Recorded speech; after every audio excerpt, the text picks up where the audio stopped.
On Tuesday, February 13th, the 1967 alumni Janus Adams returned to the SUNY New Paltz campus for her speech titled, "Know When to Leave the Plantation." The speech served as an encore presentation from her previous visit last year.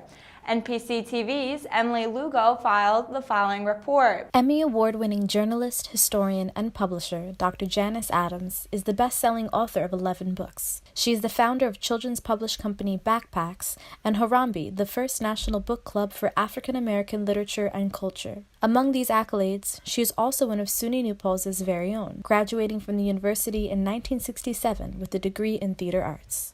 I knew what I wanted to talk about from the moment that I was asked to speak. I thought about it a lot, whether or not I should talk about it, and I'm glad ultimately that I did make the decision to do so. And as a result, the school asked me not to do it once, but to do it twice, and now they have the video.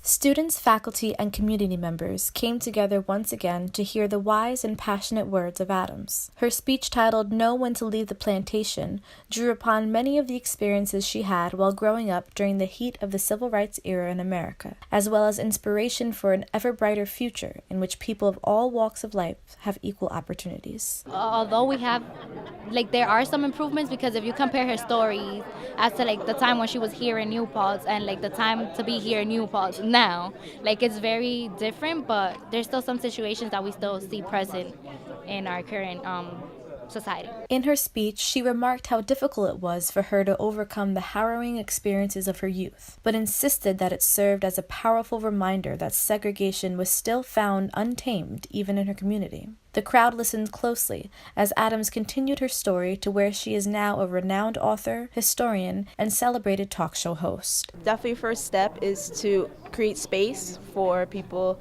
of color to speak and just have their space respected, and know that sometimes white space, because it's pretty much everywhere, every space is considered a white space. Sometimes we have to know our boundaries, when to not speak and when to listen, and definitely to have more inclusion and more speakers that are offering narratives. At the closing of her speech, Adams gave insight to the role which our community holds and the power that we all have. She stated, "In order for the community to move forward and learn from its mistakes, it must be aware of its true history. By thinking critically and proposing nonviolent solutions, everyone can join hands as one." I think it's a working process. You have clubs that have been here on campus to help voice out students' opinion, like the Fahari Libertad organization. Urban Lyrics, yes. These are the clubs, student-run programs that kind of help voice out things that we don't really touch on a day-to-day basis, They give a voice to those who need to express their form of oppression, both internally and externally. In a first for the Distinguished Speaker Series, the lecture concluded with a group singing of "This Little Light of Mine." Adams led the way and in return received a standing ovation.